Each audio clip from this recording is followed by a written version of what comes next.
hello, beautiful human. I'm Zach. That is Dan. And we welcome to the studio today a legendary band.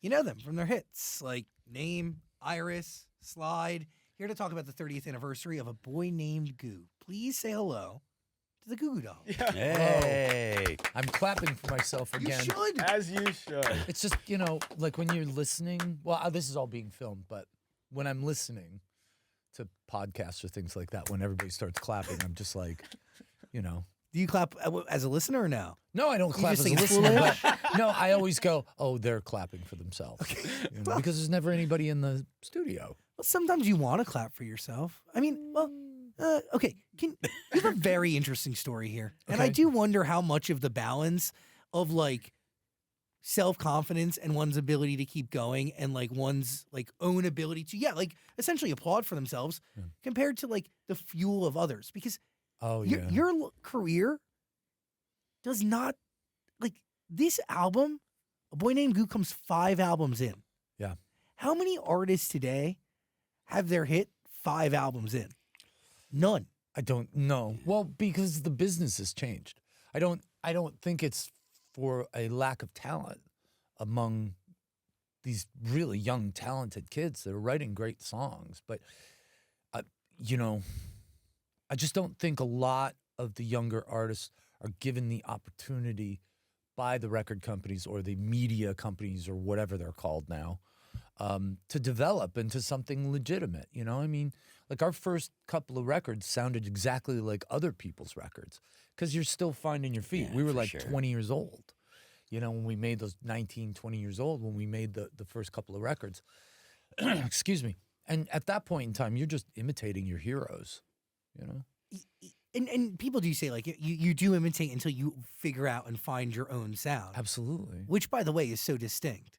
Thank you. Here with the Goo Goo Dolls. Thank you. Yeah, but how did we get to the sound here? Because like you said, your first albums were just punk albums. Like Yeah. we have Don't Beat My Ass with a Baseball Bat. And like, how do we get to where we are? Classic. I think people just, there were enough people who believed in us, around us, to kind of keep us going. You know, John and I always talk about like little victories that we had along the way. You know, when you go from having 15 people at a show to the next time you come through town having 80 people at the show, you know, that's a big an win. enormous win, you know. And it so- also increases your options as far as whose floor you're going to sleep on, you know, that night. And I wonder a lot though, I mean, if these kids are out in vans, you know, playing shows at like house parties and crappy little nightclubs and stuff. I wonder if that's still all going on. It exists. Man. Does it It's still all going exist? on, Yeah, but that's great. But I gotta say, it is very different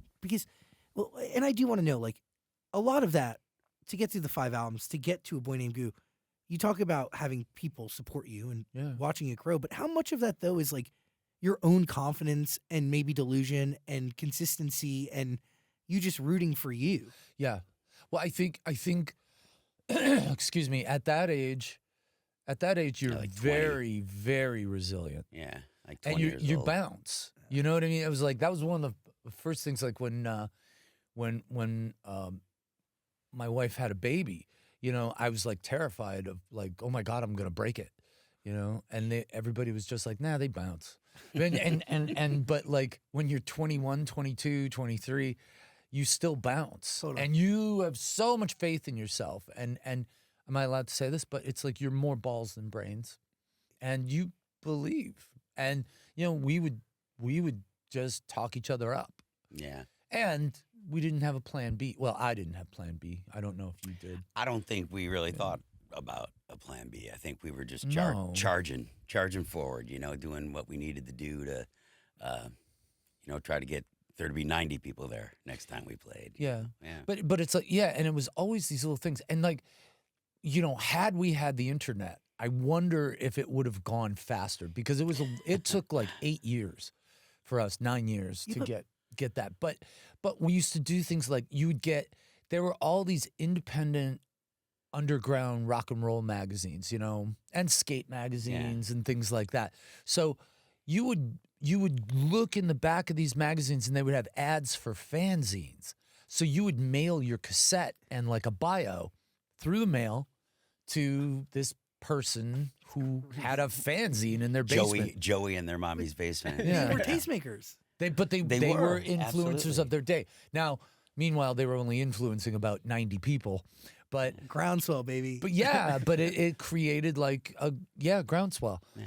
And a lot of it was word of mouth and working through with this network of fanzines and college radio stations and just, you know, it was funny because Robby worked in a recording studio. I worked for an independent record promotion company in Buffalo. And what these people did for us, and they were like the generation before us. What these people did for us, they opened up the studio to us at night so we could work in there. The people that I worked for were a company called Could Be Wild. That was this guy, Bruce Mosier. So I worked college radio station for their bands. Like promotions. Call up, hey, I got this band. Can I send you a CD? And you know, I didn't have any money to bribe people with, so I'd be like, I'll send you some yo-yos. You know, we had some yo-yos made or whatever, and you know, whatever form of bribery I could get, and then I would work our music on the same phone call, and they paid me $150 a week in cash. I got free lunch every single day. They let our drummer live in the attic of their office, and we rehearsed in their garage. So it was like we had this huge community helping us, you know, which was an amazing thing, you know. And I look back on it and was like, wow, we really did have a lot of support. And you know, after you have a little bit of success, that's when you start collecting detractors, you know. So, But it's like not until 1995 though that you're like a song that would change your life. Yeah. The reason we're even talking today yeah, would come. Like that's, I also weirdly think that like there's an expectation today that people have success much earlier on in their career because there's like society puts like an expiration date on you no matter who you are of like, you get what I'm saying? Like you have very little runway. Like if you're not really No, you successful by don't. 24, yeah. like then what the fuck? Like then by 28, Right. is it going to work out for you? Probably. Like that's Probably the not. way people look at it. But yeah, I mean, the world has a much shorter attention span now because we just have so many more options, and we're all ADHD or ADD or whatever you want to call it from these devices. As I'm looking, oh my God, I got to call them back. Yeah, I mean, people don't have the attention span, and people are just flicking through TikTok looking for new music, you know. And it's like I work in a recording studio in Manhattan. And there's a lot of young artists and writers going through there, you know, and yet they have to be on 24/7. They're constantly filming themselves. It's got to be exhausting. And then, you know, and it's like you have to produce music so quickly, you know, and it has to, and people are sort of trying to figure what algorithm they are going to fit into rather than being yourself. You said something a minute ago that I found was really interesting. I'm going to paraphrase it, but you were talking about approval, approval coming from the outside. I think that's what you were mentioning. I mean, there is this idea of like making music for oneself and then also making music for the masses, but also like who's in charge of that at the end of the day? I mean, you want everybody to love your music. You really do. I mean, you want everybody to love your show, you know. But a part of the journey is realizing, well, you got to do it for yourself because it's not for like, everyone either. You know? Exactly. But the act of you guys creating this and doing it for yourselves and following that path is what makes the show so relatable to other people. Because it's like, to create something, you got to do it for yourself and then worry about the consequences later, you know? Has that been the driving force since the very beginning here? Because like you really signed your first record deal was for like $700. Yeah, I just wanted to meet girls. Like you like you had a very you know, like you clearly weren't doing it for commerce. No, we No, weren't. it was like But- it was our lifestyle, man. And it wasn't a great lifestyle, but it was one that It was filthy. it was one that it was one that we preferred. You know, we lived in a dirty apartment, and and played rock music every day. You know, I mean, Yeah, we were life was we were kind of scummy perfect. little musicians. Yeah. You know? what changes though in your life between Superstar Car Wash and A Boy Named Goo? Because there's 2 years that happen between the 2 albums. Well, we toured a lot.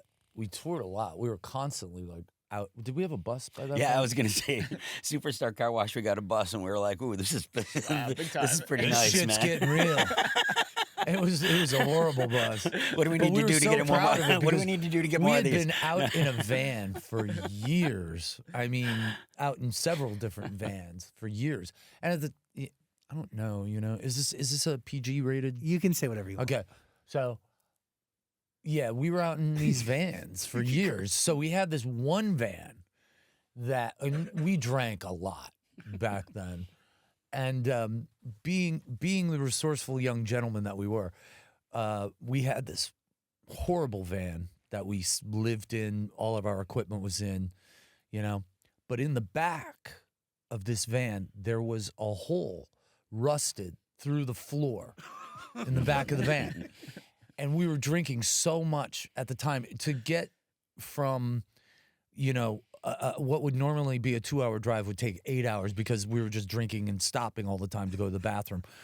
So we stopped at a Home Depot, got some tubing and a giant funnel and some duct tape, and we made a urinal. we built a urinal in the back of. And enterprising, unique ideas like that are why we're here speaking with you. And because there were windows in the back of the van, you'd be doing your thing and just watching the car behind you just get smashed. So how long after Name comes out are you like, well, we can get a real toilet now? Yeah, well, when we had we had real buses on Name. we had real buses on Name. Yeah, and that was pretty incredible. But it was like I didn't realize that we had done so well with it, and he and I had gotten picked up at the airport. They used to pick you up, not in limousines, but like a black car kind of thing. And they had the Billboard magazine stuck in the back of the seats. And then he started showing me all these charts, and we were on all these charts. And I was just like, I have to be honest, it freaked me out, because it freaked me out because we'd been doing it for so long, and it was sort of like one of those things when you finally see it, you're like, get out of here. This is nonsense. You had this made or something. I just felt like, I guess they call it imposter syndrome now, Do you realize in that moment that things are, it's more than things are changing. Your why could potentially change, right? Like the why you make music could potentially change. Oh, yeah. Because there's. Well, you know what it felt like? I don't know if tell me if this analogy makes any kind of sense. I write the song Name. Kevin Weatherly at K-Rock decides to play it. They were the big influencers of the time. Every station in the country starts playing it, starts going up the chart. It was a very direct path, and then you start selling records. It was very easy. It's so much more difficult now for these young artists. Yeah, because the gatekeepers back then. And now everyone's potentially a gatekeeper. Yeah. Everything's democratized. Everything's different. But the question is do you believe Name is the song that deserved that recognition and attention? Because the reality, what you kind of just said to a certain degree, is Name is a fucking awesome song. Thank It's you. a great record.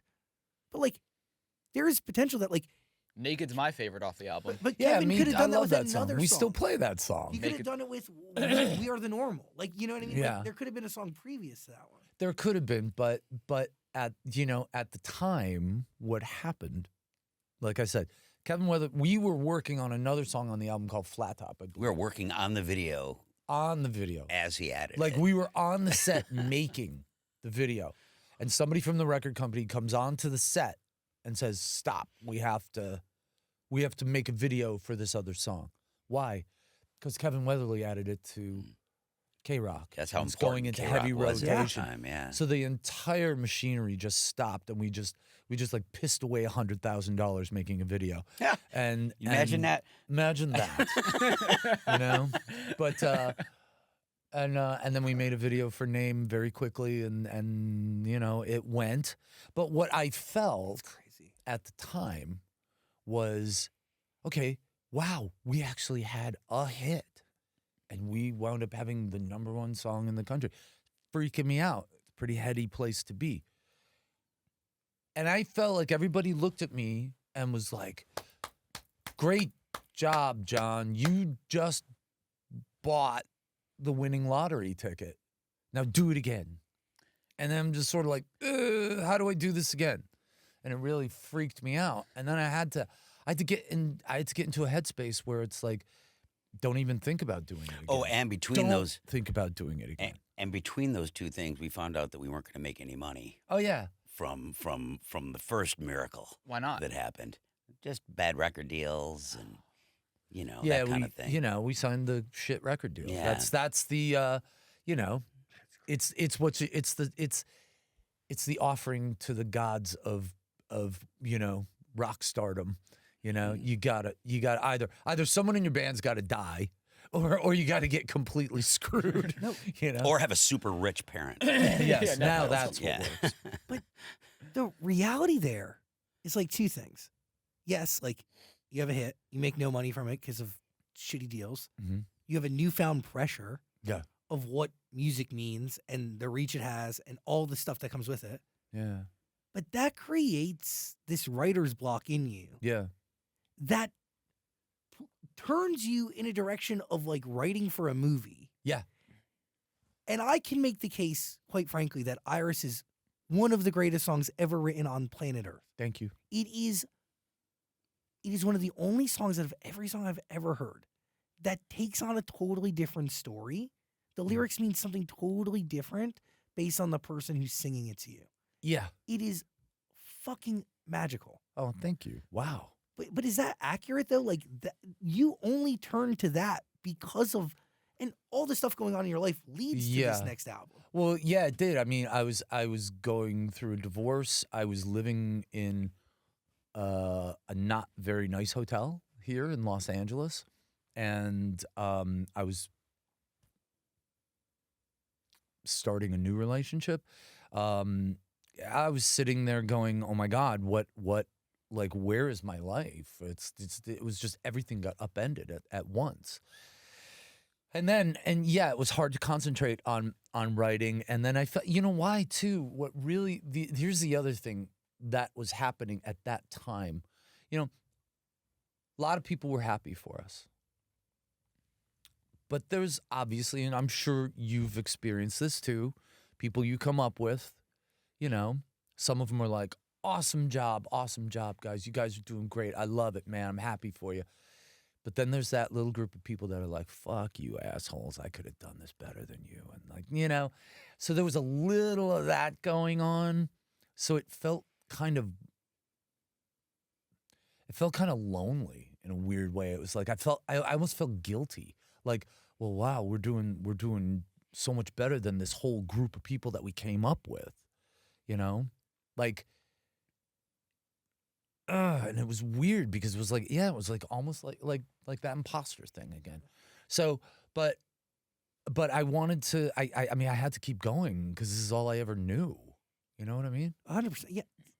This is But not something. so I'm living in this hotel and I got a guitar and yes, I was terrified of everything I had to do. So I had to do something that got me out of that. And luckily, my manager, Pat, knew a music supervisor named Danny Bramson, and he called me into his office. They showed me this scene for a film, and then they were like, "Can you write something to this?"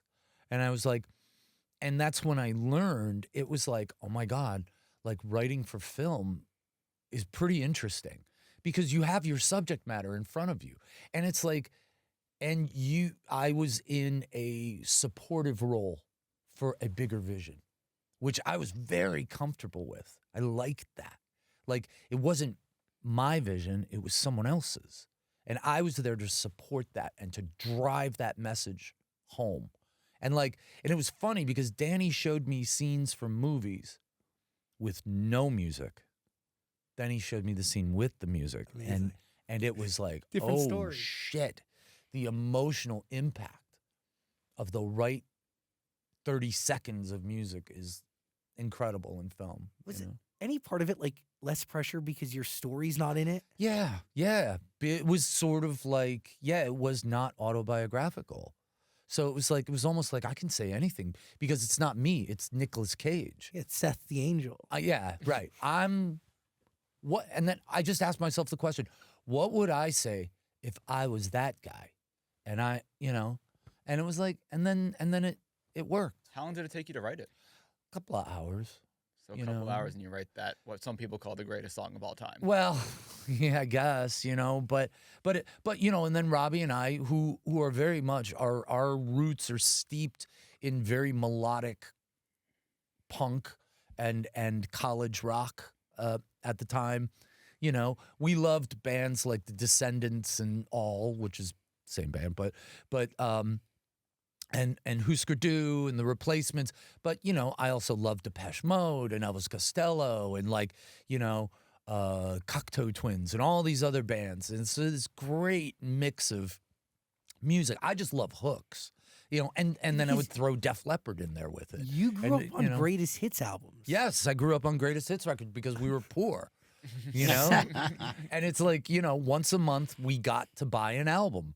So it's like you buy the Greatest Hits record. But I also had 4 older sisters. So they're buying the Greatest Hits record of Peter Frampton.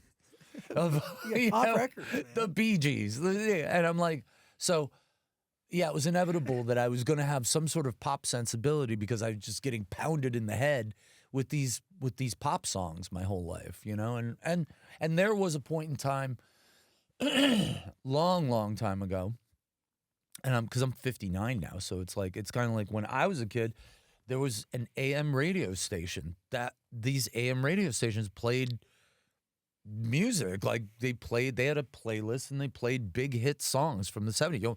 First time I heard "I Want You to Want Me" by Cheap Trick, or "Surrender." It was on an AM radio Sounded station. like this. Yeah, but the point was, there were AM radio hits, there were FM radio hits. It was an interesting time, to grow up, to be a young person. Does that song get you out of the writer's block that would ultimately lead up to Dizzy Up the Girl? Yeah, definitely. But the theory is, after I've spoken to so many different great songwriters, I was lucky enough for 2 years to have a show on Sirius XM where all I did was interview songwriters. They're amazing people. Some of them are incredible. Most of them are incredible. There were a couple of them I was like, this guy's a fucking prick. And then, but they'll remain nameless. But one of the people who I was most impressed with that I interviewed was Chad Kroeger from Nickelback, because He's great. he's like, whether you like Nickelback or not, They have some of the greatest songs of all time, and they're fucking hit makers. he is a fucking hit machine. Yeah. And the way he articulated that, it was like, I was like, well, I know everybody thinks this guy is like a bro. And he is, but he's fucking brilliant. He's fucking brilliant. Whether you like the music or not, that guy is a killer songwriter. So- Just from the perspective of technically, artistically, like the guy, each song has 3 hooks in it. It's crazy. So, what is the first song you write post Iris? Oh God, I don't even remember. Do you, Robby? I mean, Might have everything been- started coming. It might have been the out then. crumbs of Slide. But yeah, like you know the what? Yeah, I crumbs of think it. Slide was the Yeah. next thing that I Yeah. wrote. Yeah. Crazy. It was called Cuckoo. Because What? this is the process. I wish you guys had a guitar here because I would do it for you. We I may think have one. the other You room. do? Oh yeah. Come on, let's grab the guitar. Let's Totally. play. Let's write a Wait, song. actually, we definitely do in the studio. We definitely have. Many Can we guitars. do we have time Yeah, to we'll like get you a cut guitar. and do that? Fuck That'd yes. be amazing. Okay. Yeah. Yeah, I'm Okay. not gonna say no to you. Well, you can say no to me. No, I'm fine. But anyway, But he's such a the two of you guys together is very fascinating. Like you've known each other since the dawn of time. Is that weird? the dawn of time. no, is it weird to sit next to somebody that you've literally known you know what? for It fucking? was a drug deal that went right. yeah. That's how we met each other. Really? Well, we were selling a little recreational stuff around the campus, just to make ends meet, and one of us was the seller and the other was the buyer. And then, you know, it was nothing bad. No, It was it's like, we're fine. like, we kind of there was a little circle of people that we were in, and my cousin was involved in that circle of people, and my cousin and John were in a band, and so The Sex Maggots? No, this was way before that. no, This was that was years a and real years. hardcore band. See, That was years before that. yeah, it was like the thing is, it's like when you're like us and you don't play sports and you're not a bro, you don't bro down with a lot of dudes like that. You find musicians.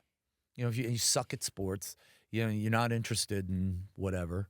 You know, you find musicians to hang out with. You got to meet girls somehow. You gotta get girls to pay attention to you somehow. I'm convinced everything that has ever been created in this world of consequence was by a man, because many things are created, and many things of consequence are created by women. There's a lot of really brilliant women in this world. But when a guy creates something, somewhere in their mind, you know, like Einstein, for example, you know, he's like, E equals MC, I'm gonna get laid. You know, it's like, John, is that why you wanted to take over as singer in the first place? no, Oh, I didn't know if there was a part where you were like, well, if I start singing, I should I'll get more girls. No, I mean, it wasn't the sole reason. I mean, you know, but it certainly factors in, you know. I mean, you want to be accepted and you want to be liked, and, you know, so it figures in. How did that like? There, we have a guitar. Oh, sick. How did that shift change though, Wow. as it relates to All like right, lead cool, vocals? thank you.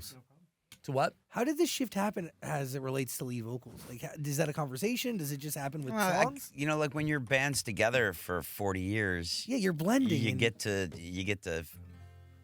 you know, see different phases of it, you know. And, you know, as John was writing more and more songs, you know, I'm not quite as multi-dimensional of a songwriter as John is. So he started to take up more space on the records, and the records got better. You seem to balance each other out beautifully. Well, sometimes. We've beaten the living shit out of each other a couple Oh my God, times, a couple too. of months so- ago, we beat the fuck out of each other. Really? Yeah. Like physically? Yeah. That doesn't happen often. Yeah, but you got to understand. couple times over a couple times over the head. 40-something years? 40 something. But what 40 led to years that? now. You got to understand. I don't know. I probably said something stupid to her, and then, but yeah, it was just a few months ago. And you know, it's hilarious. It's like, you know, you think you're being a tough guy, and it's like, and then from the outside, it just looks like a slap fight, like a couple of bitches slap fighting with each other. It's terrible. We hired a new tour manager actually. The last little dust up we had, and it happened on his very first day. Oh, He said he felt like he got jumped into a gang. Yeah. It was pretty ridiculous because the first day I meet this guy. Yeah, the first day I meet this guy, I'm like, you know, because he was like, he had toured with some pretty rough, Yeah. like really rough bands, and he was like serious, like drugs, fighting, the whole thing, and He's like, finally. he's like, oh, I'm just so sick of it. I'm so happy, and I'm like, yeah, dude, you don't have to worry about nothing. Everybody's so chill and everything. First night on the job, boom, crash. You know, it was just the whole thing. Oh, it's funny now. Yeah, it's all in retrospect, it's hilarious. But here's the weird thing. The next morning we got up at the hotel. I text him, you want to go have coffee? Yeah. And these little morning cups of coffee kind of clarify whatever happened the night before. And then you go on with your life. You know, one of the crazy things about what we do together, right, is that no matter what, the next day we got to go do it again. Yeah. You know, so like, it's been amazing, to find that reset button, because sometimes you got to reset, man. You know, like Yeah. stuff goes crazy, and you still got another 2 months to go. But also, hate to be You that know? guy. Like, whether you like it or not, you're definitely family at this point. Oh, my and God, yes. family Yeah. fights like course. that, Oh, yeah. Of course. and it's how you recover that just ultimately defines that it's family. Right. Yeah, I mean, I think ultimately what the deal is, it's like, if you're really going to be a good friend, it's like, you don't sit there and tell your friend, don't do that, that's stupid. Blah, blah, blah, blah, blah, blah. You let your friends fuck their lives up, and then you just make sure you're there for them. You Real. know? Yeah. Yeah. I mean, to me, that's, hey, we all fuck up. We all fuck up.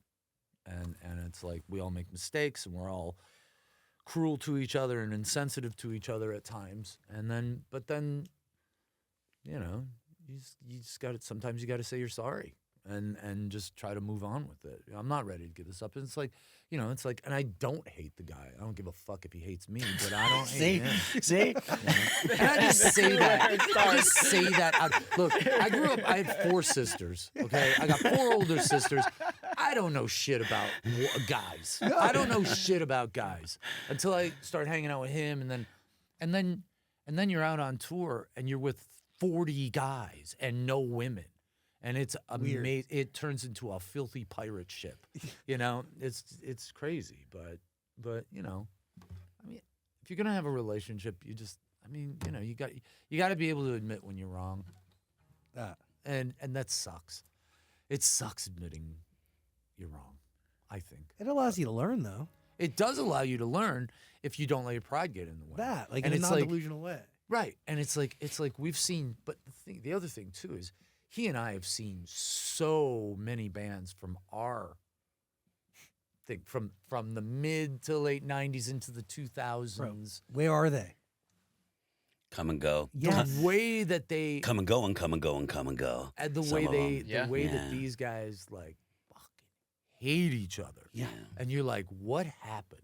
Like, I just want to ask, like, who screwed whose wife while they were doing blow? Well, Do you like think to that's make you it, or guys is it- hate each other. Is it so bad. money? Is it? I think it's probably a lot of things. Yeah. I think money and all that kind of thing. Money, just stupid shit. Like you start out doing this for one reason. Always. It's a couple people sitting around playing guitar, hanging out, playing a show. Maybe their friends show up. That's how we started this. We were doing it for fun, and things change, when you add money, things change when you add success, things add Stakes. like when you add families, when you add, when you add addictions, when you add like all these things that get thrown your way over all these years, like things things change, and the question is it important enough to make it through that change, and and apparently this has been for us. Music It's is. like, I mean, I always ask myself this question too. It's like, does this still matter? Does anybody give a shit about this? Do the people who are working on it still believe in it? I mean, why does anything exist? Because people believe in it. Yeah, that's you it. know? And it's like, if you don't believe in it anymore, it's gonna disappear. It's like a crypto band, The reality is, like, your music is timeless, and people do still care. People are still shaped by it every second of every day. I love that. Dude, there's not a time that is existing in this world at any point in time that one of your songs is not playing somewhere on Earth. That's true. It's kind Genuinely. of true, It is, but it's 100% true. I thought we'd be richer. I really did. I really did. But That's interesting. yeah, but I mean, well, we got in when you still made a lot of money Well, selling that records. you had physical sales going for you. You had Yeah. radio. Yep. You had syncs at an all-time Yep. high. Yeah. Like, you technically were crafting music at a very, very, very golden age. It was Technically, in terms of like Right how at the it was tail done. end of it. right Yeah. at the tail end. Of it. Yeah. Okay, And then that Napster prick came along. Yeah, we're. What's that guy's name? Oh, what was this? Sean Parker? Whatever. Who knows? Can you take us into the studio for Slide though, please? Slide? That's what we were talking about. That's where we were left off when you Oh, said yeah, grab a guitar, sure, we were talking about sure. Slide. Okay, sure. You got a guitar to play. You want me to play slide? No, you're going to Uh-oh. show us something. You were Okay, gonna show I us, was like, going to how it show you started. guys How it started. Okay, this is how it happens at home. Okay, everybody's asleep. The TV's on mute. Okay, so I sit here with a guitar, and generally I'll find an open tuning because I suck. I don't know how to play guitar like everybody knows how to play guitar. So Has this been the same process for a while since the Yeah. beginning? So just finding and then a you chord just in find that a tuning. chord. Yeah. No, That's not one. that ain't one. But see, that's the process. Yeah. That's part of the process. Okay, that didn't work. Here it comes. I hear it.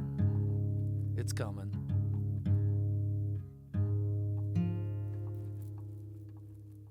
And whoever When's owns the this last guitar is time- going to be pissed. Yeah, but like, when's the last time you even tuned your own guitar, right? Like, you have a guy that does this. I have a Not at guy that does it shows. on the road, but I mean, like, I'm working in the studio now. I have to do it myself.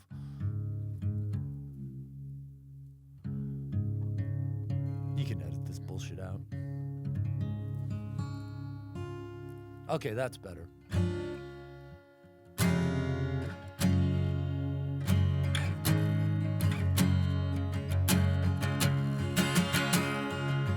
Right? I can latch on to that. There's something in there. And now will be the end. Finally in the end time. What I gotta be. For you only mean falling out, waiting down and wanna live at night. Wanna be the time I feel the cold at night. I know I am. And what I can be. And you just freestyle for hours until something comes out. So do you remember when we started talking about slide originally? Do you remember how that started or what you found? Open tuning again, you know, like these. Well, nope, that ain't it. But you know what I'm saying? It's like, well, there's a capo on here too.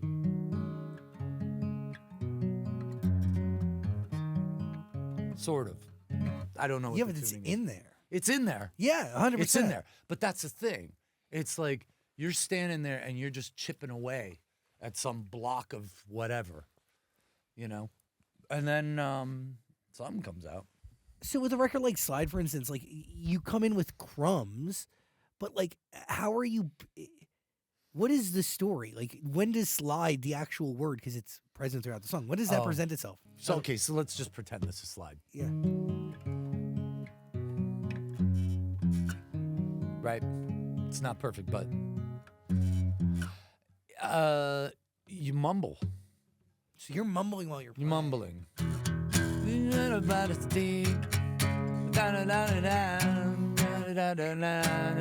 You know, whatever, right? And then, so why don't you slide? It's just like this random thing that just pops out of your head. And it's like, is there something in there?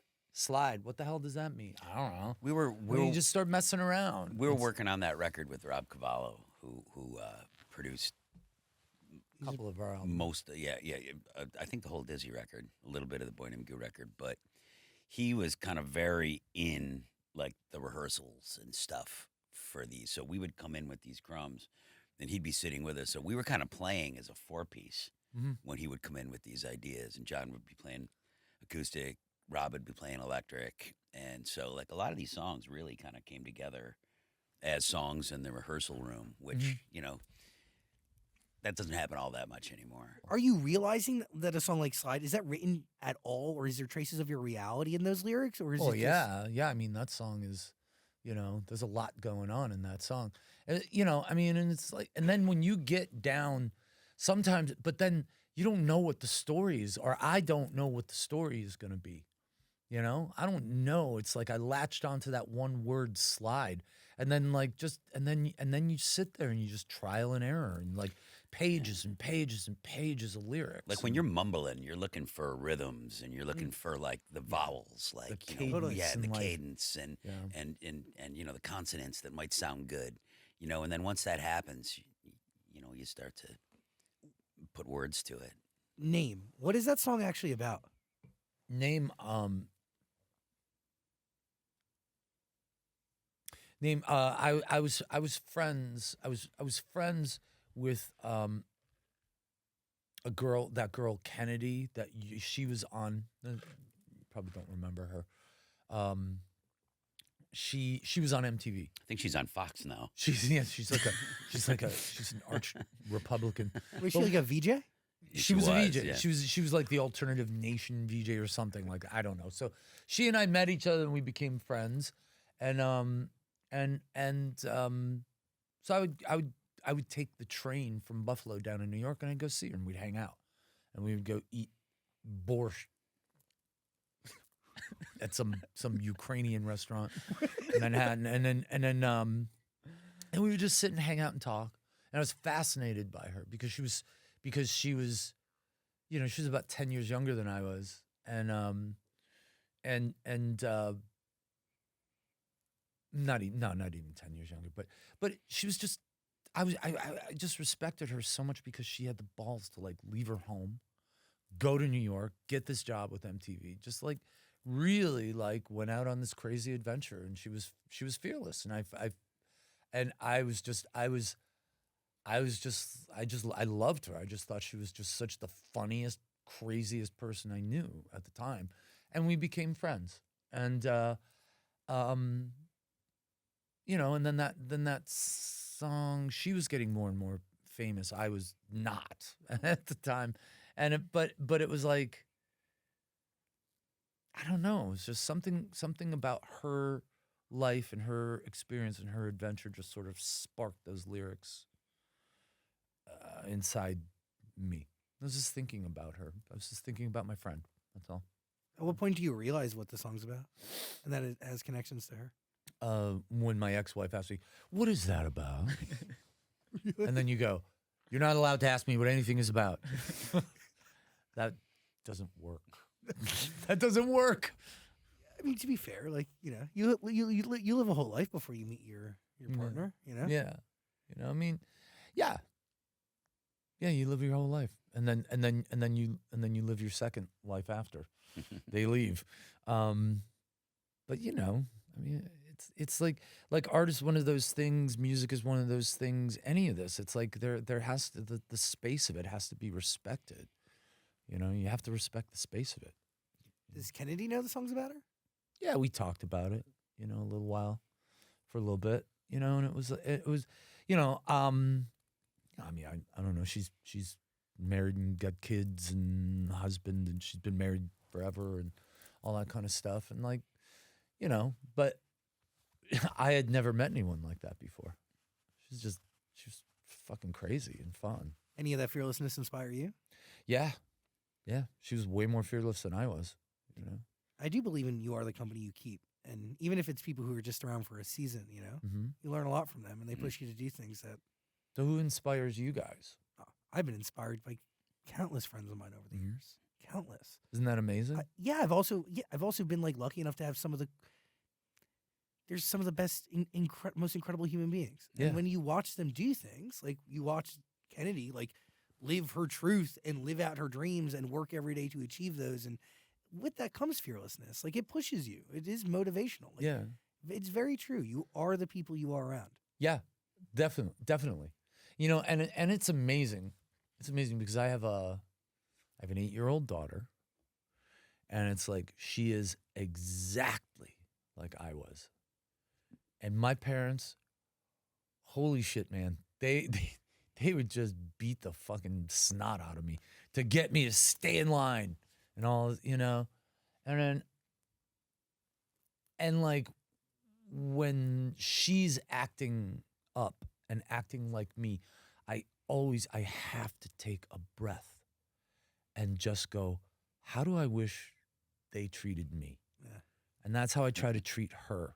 Because I really, because I always ask myself, like, could I have done more if they had been more supportive? You know what I mean? But maybe I needed to be. Bro, there's this also large understanding of when people are telling you to get in line and do things that are in line. Yes. There's a contrarian energy that erupts, especially Absolutely. from kids. And you can't be where you're at today if you weren't contrarian. Rock stars, at a core, are not people who stay in line. No, you don't. You don't stay in line. And maybe it was the constant forcing and pushing to stay in line that made you push back. I think so. To a point where your whole life is now out of line. I think so, but I'm still not going to do that to her. You know what I mean? Totally. Because it's you want to be what you weren't. You didn't. Yeah, I mean, because the toxic side effects of being raised in that kind of environment. I mean, it really makes you annoying to your friends because you're just like you're so insecure and neurotic. You know, is this good? Is this good? Do I look all right? What's going on? But that's the weird balance of the whole thing, right? Yeah. Like that's upbringing and life and experience. It's so crazy. Yeah, I think about that, and I think, well, if I were a little more well-adjusted, I might have just been an accountant, So And then the world would have never gotten Iris or Name or any of this music. thank you very much. I appreciate that. Where did Black Balloon start? Black Balloon started from a friend of ours who was very, very going through her own problems with addiction and heroin and all that kind of stuff. It was a very sort of 90s situation. Yeah, and I don't know. She was a lovely human being, but had some big demons, and I don't know. I don't know where that came from. It was just I felt like I was trying to give voice to somebody else's struggle. Had you written songs from another person's vantage point Definitely. before that, though? Yeah. Before Iris? Yeah. It's not all, but you do that thing where it's like a lot of writers do this. They wind up putting it in first person, and and some guys like Springsteen is really good at that. Keeping it in third person. Oh, she'll sit on a boat, whatever, He sings about other people. He's observing, Most of the time I put myself in to the character. Depends where those mumbles take you. Yeah, it depends where they go. Yeah. So what do you learn from carrying around making the story of Black Balloon your own? What do I carry around? What do you learn from it? What do I learn from it? Yeah. Wow. I don't know. I don't know. That's a great question. I wish I had an answer. What do I learn from that? Wow. One of the things that I learned is you can write a song about anyone, anything, but it's like being, if you try to dig for some kind of truth, you'll be more relatable. The more truth you can find, even a philosophical kind of truth in a song that you're just making shit up in. If there's a philosophical truth in the lyrics, or just something that people grab onto, you know what I mean? It's like I like when people come to me and they'll be like, dude, there's this line in this song, and it goes blah blah blah blah blah. And they're like, I love that. I say that to myself every morning before I go. I love that, And it's like I think, at least in my case, like music is like medicine, can be, I mean, yeah, for people hearing it and for the person making it, right? Yeah. Plus, there's an ethos about it where it's like, excuse me. I knew these people who were artists, because we were hanging out in this very bohemian kind of community, of freaks, where it was like, there was an umbrella of freaks. Some of them played hardcore punk. Some of them played like neo-psychedelic music. Other people were painters, sculptors, dancers, writers, so we were very, very deeply into like in the college scene in Buffalo, and you met so many interesting people, and just the interplay between all these different artistic points of view was really fun. It was really educational. I mean, it's just, I swear to God, it's like you're just sitting there chopping away at something, and then all of a sudden you're like, oh, I know what this is. And then you follow down that rabbit hole. You go down that rabbit hole for a little while, and then boom, you hit a dead end. And move in another direction. Sometimes, there was once that song Broadway. That song I wrote. Broadway is dark tonight. That's the one. Yeah, Sorry. I wrote that song about the neighborhood that I grew up in, and it was like, I wrote that song, and that sat in a drawer for a few years, because I just wasn't ready. It wasn't ready for that song. It wasn't time. What changes? I had enough time and space from where I grew up, because I grew up in a really fucked up place. Buffalo is, I love Buffalo, but I grew up in a very, very, very, lot of tough guys, working class, Polish Catholic neighborhood. Everybody worked in, factories and, that kind of thing. It was very, very, very blue collar, very, this is your neighborhood. You live here, you fight here, you do. Yeah, it's like that.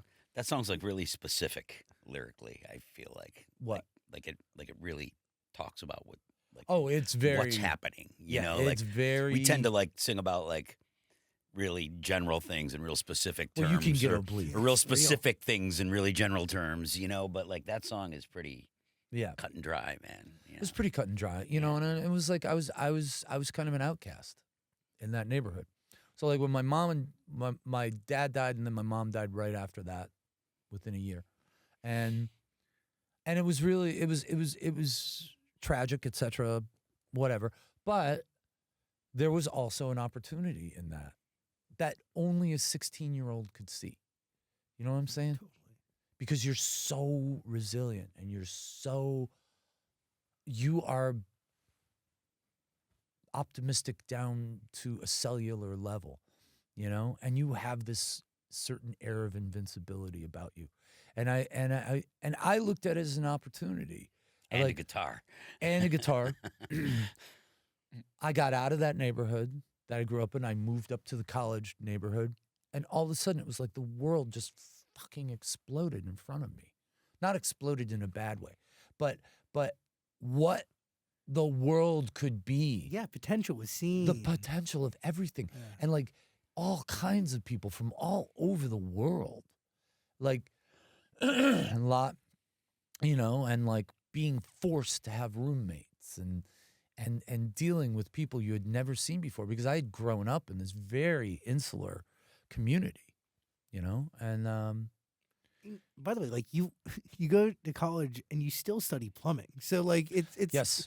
the roots of your neighborhood still exist as you make your way to a new neighborhood. Yeah. Well, I finished off my last year of high school, living on my own. And that was pretty crazy. I don't That's think we pretty thought. I don't think we thought at any point in the '80s that we would be doing this in the '90s. You know what I mean? Like we were still moving on with our lives. Trying to figure out what our lives were going to be. But I mean, plumbing was on the was definitely on the menu for later on in But life. it was like, it was interesting because it was very I wish that my parents had pushed me to go to the art school, but they didn't.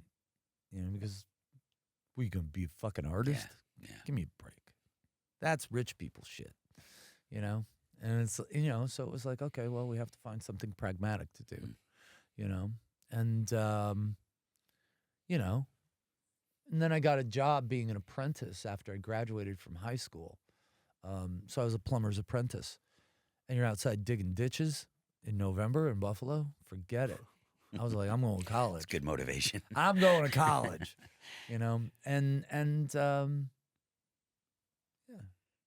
And it's just amazing. Just if you keep your antenna up and your eyes open, it's amazing what you find. It's amazing what you see. It's like, you know what I'm saying? Totally. But you have to. It's hard. Like, It's hard you have but it is stay hard to present. stay open. Yeah, because You know? society tells you to like be narrow and Yeah. be focused on whatever they tell you to be focused on. I was listening to a guy talk about this. I don't remember who it was, but just recently. People were talking about for years and years and years and years, everything was about specialization. Everything you had to specialize in everything. Now they're talking about the concept of generalization. Yeah, you have to be able to do everything. You have to be able to do everything Yeah. because like, and I apply it to the music business. It's like if you're going to make money in the music business, you have to be the producer. Yeah, You have to be the writer. You have to be the engineer. the You have to- marketer. the marketer, the person directing the TikTok dance video that you have to make 20 of a day, which I will not do. But you have to be able to do everything now. It's And crazy. but it's like, how does that affect the quality of what's going on? That's a whole other conversation. You can But make there the is case- good music out there. But is it timeless? I don't know that the guess we'll world find is out. set Yeah. up for that. We'll find out. Only time will tell if something is timeless. But I don't know if the world is set up that way anymore because, I could sit down and watch. I don't know. It's like the thing that disturbed me the other day that I found out is that most people under 30 get their news from TikTok. Yeah. And I'm like, what? Well, how do you get the nuance? How do you understand the subtleties of an issue? They don't. They don't. Or they think they do because they're getting people who claim to be hyper specialized experts on whatever they're talking about. Right. But I do got to say, there are legitimate news sources on TikTok. I don't think all But of them how are they rise vetted? to the top.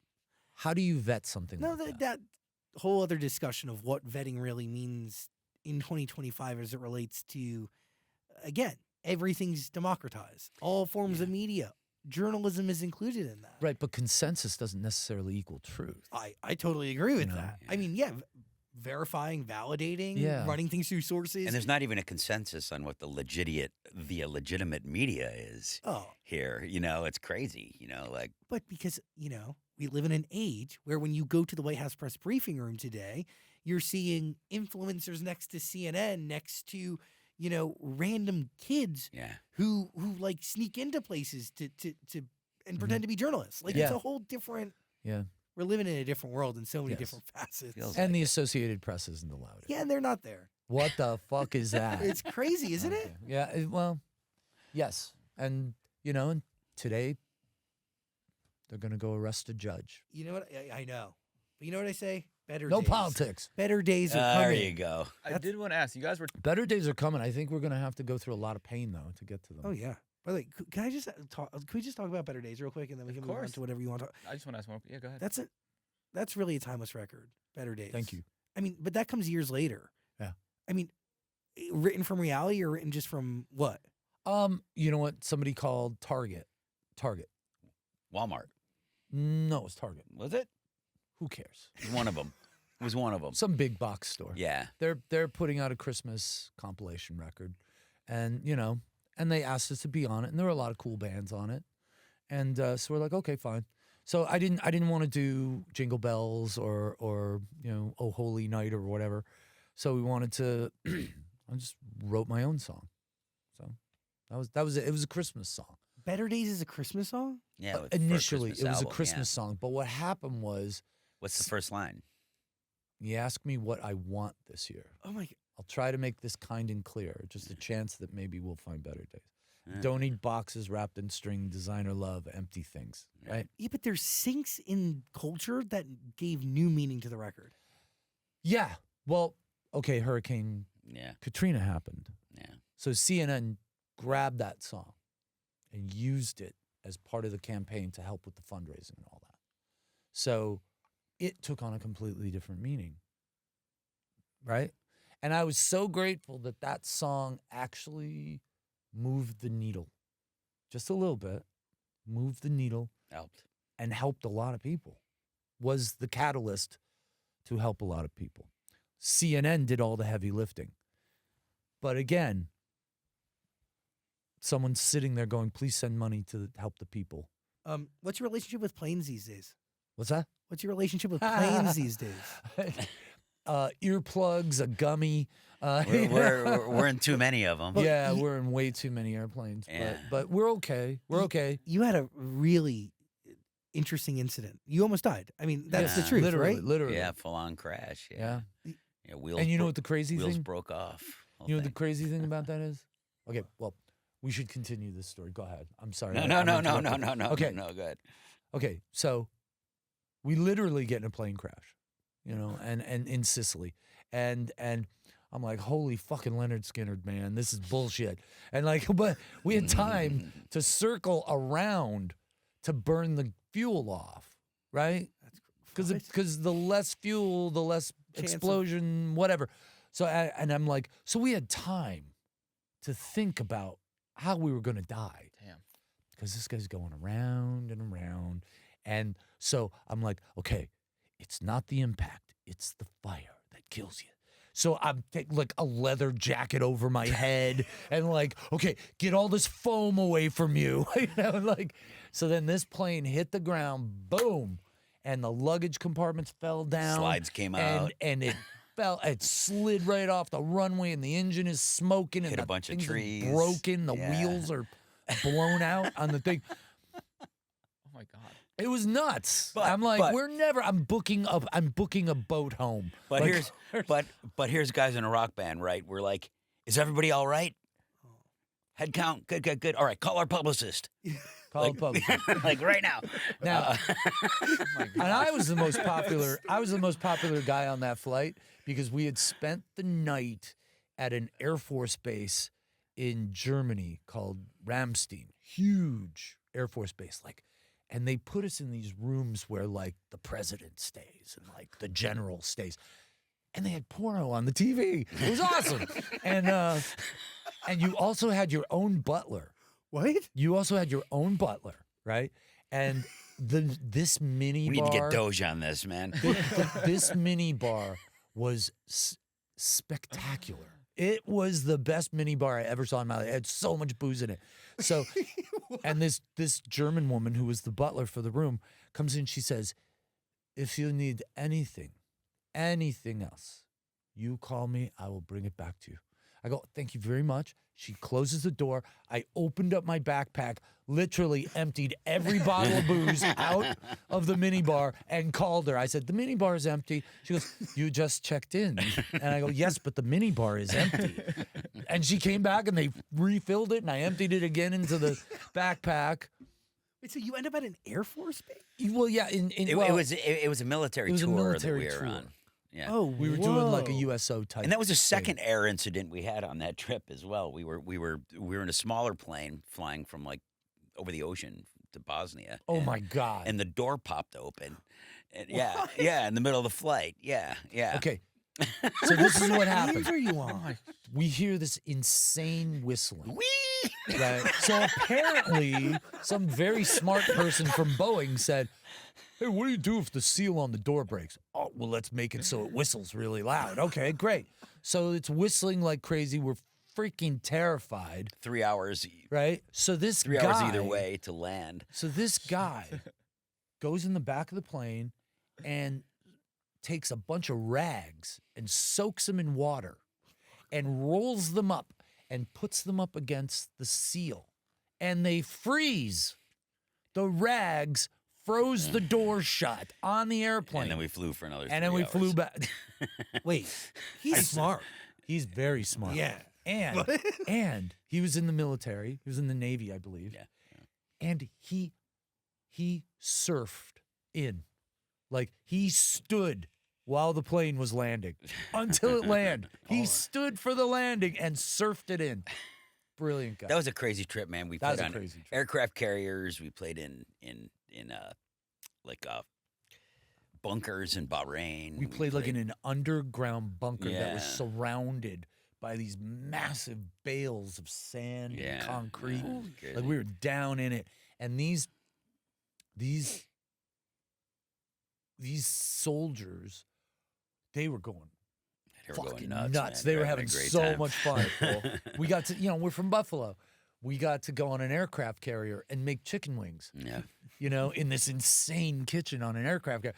I got to make chicken wings for like a kid from Buffalo who was on that ship. It was just the weirdest Man, thing. They were so young. It's crazy. It was like They were very It was young. like so young. Like And we we were were young. We were young at the time, and like we were on this boat, and it just felt like they were just all kids, man. They were It's kids. wild. They were all yeah. kids. But dude, like, what a special thing to bring to people who really make the ultimate sacrifice. Yeah. And Well, that sacrifice. That should never be under like. It is the ultimate sacrifice. Yeah. And it's like, yeah, don't fuck with the military. just do the right thing. No. Anyway, but it was interesting. And then so when we got in that plane crash, I'm like, I'm never getting on an airplane again. And then, so we proceeded to drink all the liquor in the bag, Okay. and I'm passing out bottles of liquor to everybody because we're all losing our Fair. minds. And I also had a bottle of some form of benzodiazepine. And so I was passing out little pills and everything. Then we went to the hotel. We got them to open up the bar. Made the promoter pay for it. Made the promoter pay for it. And then we proceeded to drink as much whiskey as we possibly could because we had to get on another airplane Yeah, to fly home. at like 6 in the morning. And I'm like, I have to be obliterated to get on an airplane. So I get on the airplane, I get obliterated. I'm like, I'm never. That helped. And a couple of days after we got home, I was just like, there's no way. And I started to feel that panic set in, where like I'm terrified of this shit and I'm never doing it again. And I'm like, you have to fly for your job. You have to fly for your job. Okay, so this is the way I have a lot of anxiety. It's just the way I am, and I'm an anxious person. I have anxiety, I whatever, all kinds of shit. So, Artists are, by the way, anxious. yeah, we're fucking nuts. Yeah, you wouldn't be. And I'm this like, without it. there's days where I'm just like, can it just be fucking normal for 5 minutes? No. No, it ain't gonna happen. It's not me. And I'm like, oh, thanks, Mom. Yeah, we got heart disease and diabetes and mental illness in the family. Fucking jackpot. So anyway, turning a liability into an asset. I condition myself to overcome my fear. Like what I'm afraid of, I will do. You'll face. I will do it 1,000 times in a row. Is that to, why you to skydive? desensitize myself, right? Because in my opinion, that's the only thing that's worked for me. Because I've had, and Robby has known me for 40 years, so it's like he understands the deeper sort of anxieties that I have and sort of OCD-isms and like weirdness. And I went out to California and I was there. I went out to Paris Valley. Crazy. I went skydiving. Nuts. I'm like, strap yourself to throw me out of this fucking airplane. Just keep going, keep doing it, keep doing it, keep doing it. How many times you do it? I did it 4 times, and then a dust devil blew in, and then I was just like, oh fuck this shit, I'm not doing this anymore. So, but I desensitized myself enough to get back on an airplane, and we were lucky enough when we finally got back on an airplane, like a couple days later, the pilot and the crew let us ride in the jump seat. Oh, that's cool. And they showed us everything that was going on. They were explaining how it's very safe and all this kind of thing. So, again, we were supported and these guys helped us. And but it was like I can't I swim like a rock, so I go in the deep end of the swimming pool and sink myself and just hang out by the wall as long as I can until I'm like so anxious I can't take it, and then I pop myself back up. That's what I did. And then eventually I learned how to swim. But it wasn't until my mid-20s. You know what I mean? Interesting. It's fucked up. But it worked. But it works. It works. I think that, but protecting yourself from the things that you're afraid of, obviously there are certain things you should be afraid of, like fentanyl and things like that. But, getting in an airplane, no, you have to. No, you can't let that run your life. Right. But I think a lot of people, I think in society now, it's become more acceptable to just, yes, this is my fear, don't touch it. Oh, yeah. Fuck you. Beat that fear. Yeah, fears are not a part Beat of that you. fucking fear into the ground and go on and have a better life, That. You got to listen to A Boy Named Goo. It's waiting for you. Amazon Music. Link below. Final thoughts? Yeah, I did want to ask about Oh, that. I'm sorry. No, that's fine. That like iconic Iris Rain performance. How cool is it that was in Buffalo? Yeah, the whole thing was crazy. Yeah. Yeah. What do you guys remember from that show? There were manhole covers blowing up at the end of the night. Yeah. There was so much rain. It was tearing wires off of the What was going sewer on? covers, and the gas was exploding, and manholes were flipping up in about 10 feet in the air. Holy It was shit. crazy. That It was was a pretty crazy crazy. night, man. But Buffalo has this like, okay, this is really inside baseball plumbing. Okay. No, sure. All right. Yeah, please. I'm sure your audience will be fascinated. But Buffalo is a very old city, and they have something that's called a combination sewer, which means not only does it carry the wastewater, it also carries the shit out to get done. So you have all this methane inside these sewer pipes. Interesting. So much water filled up the sewer that it concentrated the methane gas at the top where there was air. So it was mostly methane. And there was a spark inside because they also run electrical wires through these sewer pipes. And so there was a spark, and it ignited all the methane, and boom, boom, boom, these sewer manhole covers Flying 10 flying feet in the yeah. air, and then, like you're like, what the hell is that? It was insane. It was like a Kiss concert. But think about all the water that's needed for it to get so full. Like the water was up like around people's knees in front of the stage. And that was above ground. Yeah. So what was going on in the? Yeah. That's crazy. Yeah, it was pretty crazy. But and nobody got electrocuted that we know of. Oddly enough, and we're just standing up there, and we're like, "Oh my God!" It's just like these massive tangles of wire everywhere to run the lights and the PA, and we're just like, "Could 50,000 people really get electrocuted all at once?" So we quick checked it out. Had to stop the show for a minute, check it out, and then I'm like, "You got to keep going." There's no Google, so we had to run to the library. Yeah. How do you check it out? Yeah. Well, you ask someone who allegedly knows, and then you go, "Fine, I have plausible deniability. Let's go." Take their word for it. No, I mean, luckily there was no lightning. Like that was an unbelievable rainstorm. But if there was any lightning, they would have made us stop. Yeah, but there was no lightning. So we continued on, because if we hadn't continued on, I would have never been able to go home again, because that's not how people in Buffalo are. They're like, "Oh, you pussy." I think I would have got that, But we kept going, and it was an epic event. It was an epic event, and I remember after that, the two biggest things I remember about that show was the day before the concert, not having enough toilets, Interesting. for this big festival. So we had to go out and beg people for money. Yeah, we just needed more money. We needed more money. We'll give you a rolling credit at the end of the DVD. We ended up doing another show the day before. We did a show, like a high dollar. To try to support it. All to get toilets, because the city was like, "Nope, you don't have enough toilets." They're expensive. Yeah, they're expensive. It's unbelievable. Yeah. And then so like, whoever you young guys that want to run a festival, first thing on the list, write toilets, and then figure out how many toilets you need for the thing. I remember begging people for money so that we would have enough toilets so that we could actually do the show. And then I remember after the show being completely soaked and just sitting down and thinking to myself, sometimes the universe just gives you a break. Because I was like, this is going to look amazing. And we brought a company in to do the video, and it was like first generation HD cameras. And broke every one of them. every single one of them stopped working. So they were editing in like my aunt's home video VHS footage and whatever. it was really crazy. the quality really decays as it goes on, but It worked. Yeah, but it's pretty amazing. And it goes viral every year.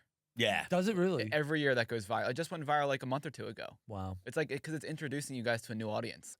It amazes me how that, we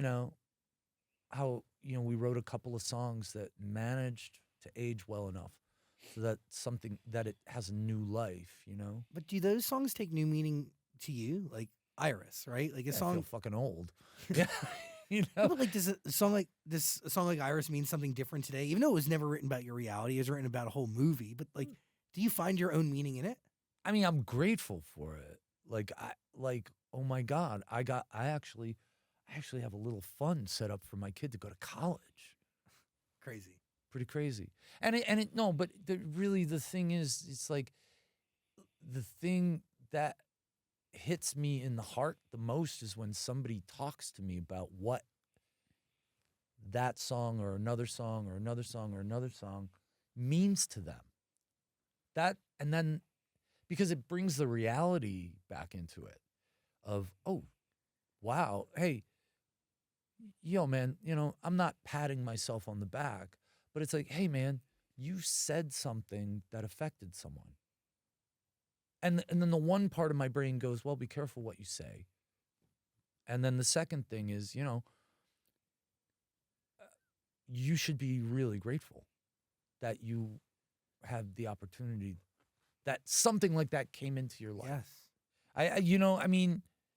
Yeah, that song's got some. It's crazy. It's got. It was like a gift. That song was most definitely a gift. Your music is a gift. A Boy Named Goo, 30th anniversary. It's waiting for you. It's all on Amazon Music. I could talk to you guys for hours, but you have to go to the desert. You have Stagecoach to get to. Yeah, man. man. Break a leg this Yeah. weekend. You got your thong and I'm gonna head out. you My got cowboy boots, cowboy hat, and your Yeah. cowboy boots, and Yeah. your thong. It's like it's Not gonna be hot thongs, out there. Sandals, dude. We're talking about like the real thong. Yeah. I wear speedos. Oh, okay. Well, Hey, John, you think if we wore those big foam cowboy hats, they would think it was funny, or you think they would No. think we were making fun of them? Probably the latter. Probably I mean, appropriation. but it's such a diverse. Yeah, Yeah, it is. it's gonna be great. I've man. never been. I hear a lot of families. I hear like very, very Dude, unique setup. In our tent, it's like Backstreet Boys, Sammy Hagar, us, Bacon Brothers, Lana Del Rey. So cool. It's like just such a It's crazy, a great lineup. Yeah, It's- Neo. But it's crazy, It's man. just sort of like, that's what I always loved about European festivals, because you're like, why would the Backstreet Boys be playing with AC/DC? It's Yeah, like, yeah. like the Yeah, but I'm not also, saying that- why not? Yeah, That's exactly. why not. We have That's the more, exact more thing. so. Why not? But I'm Right, telling you, exactly. people are fans of artists, not genres. People want a range. You got to go though. I can't keep talking to you. Right. Thank you for being Thank here. you I really very could much. talk to you It was for fun. hours, but they're yelling at me. You got it. The Goo Goo Dolls, everybody. Cool. Thanks. Thank man. you.